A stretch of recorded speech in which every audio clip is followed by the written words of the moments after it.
ইটালির ফ্লোরেন্সে ডিম্বাকার কাচের জারে সযত্নে আজও সাজানো রয়েছে একটি শীর্ণকায় আঙুল। মমি বা জীবাশ্মের মতো এই আঙুল দেখতেই ফ্লোরেন্সের মিউজিয়ামে প্রতিদিন ভিড় জমান হাজারো পর্যটক।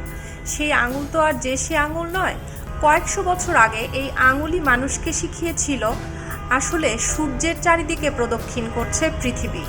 এই আঙুল আধুনিক পদার্থবিদ্যার জনক গ্যালিলিওর আঙুল। স্বাভাবিক নিয়মে প্রশ্ন উঠতে বাধ্য, কেবলমাত্র আঙুল কেন? সংরক্ষণ যদি করাই হতো তবে তো গ্যালিলিওর পুরো দেহটিই সংরক্ষণ করা যেত।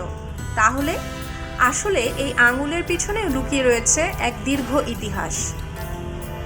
ইটালির ইউনিভার্সিটি অব পাদুয়া কারাবন্দী হবার আগ পর্যন্ত সেখানেই অধ্যাপনা করেছেন গ্যালিলিও। সেই সময়েই তিনি লিখে রাখেন নিজের এপিটাফ। ইচ্ছে প্রকাশ করেন যেন মৃত্যুর পর তাকে সমাধিস্থ করা হয় তাস্কানির সান্তা ক্রোসে ব্যাসিলিকায়, যেখানে রয়েছে তার বাবা মা এবং পূর্বপুরুষদের সমাধি। গোটা ইটালি জুড়ে বিখ্যাত অধ্যাপক হওয়া সত্ত্বেও পূর্ণতা পেল না তার সেই ইচ্ছে। বাদ সাধল স্বয়ং তার নিজের আবিষ্কারই। দূরবীক্ষণ যন্ত্র আবিষ্কার করে গ্যালিলিও দেখালেন সূর্য পৃথিবীর চারিদিকে নয়, বরং পৃথিবী সূর্যের চারিদিকে প্রদক্ষিণ করছে। আর সেই আবিষ্কার রীতিমতো নাড়িয়ে দিল তৎকালীন গোটা সমাজকেই।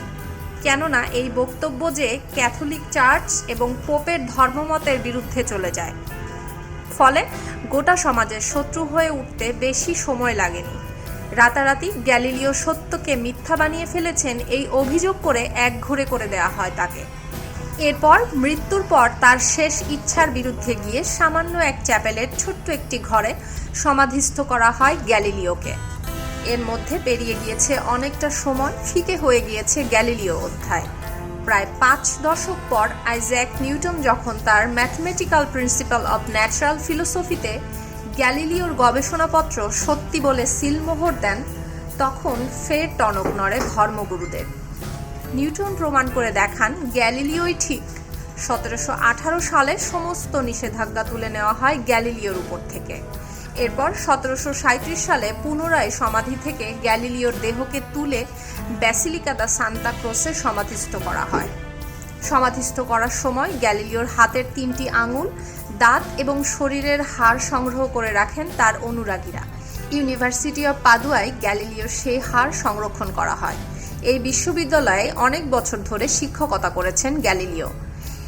এরপরই গ্যালিলিওর দাঁত এবং আঙুল একের পর এক হাত বদল হতে থাকে।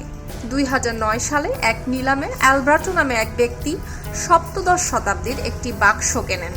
অ্যালব্রাটো এবং তার মেয়ে সেই বাক্স খুলে 2টি দাঁত এবং 3টি আঙুল দেখতে পান। তাদের বুঝতে অসুবিধা হয়নি এগুলোই আসলে গ্যালিলিওর সেই আঙুল। সত্যতা যাচাই করতে তারা জাদুঘরে পাঠান ওই বাক্সটি। অনেক গবেষণার পর প্রমাণিত হয় শরীরের অঙ্গগুলো আসলে গ্যালিলিওরই। ব্যাসিলিকা দি সান্তা ক্রোসে মসিও গ্যালিলিও জাদুঘরে গেলেই দেখতে পাবেন ডিম্বাকৃতির একটি কাচপাত্রে রাখা আছে গ্যালিলিওর মধ্যমা আঙুলটি। এই জাদুঘরের অদূরেই রয়েছে তার সমাধি। কত সময় পেরিয়ে কত হাত বদল হয়ে শেষে গ্যালিলিওর সমাধির কাছেই ফিরে এলো তার হাতের আঙুল, যে হাত দিয়ে ব্রহ্মাণ্ডের পরিচিতি ঘটিয়েছেন তিনি। সুলতানা দিনা, ডেস্ক রিপোর্ট, খবরের কাগজ। এলো খবরের কাগজ, নিখাত, নির্ভীক, নিরপেক্ষ।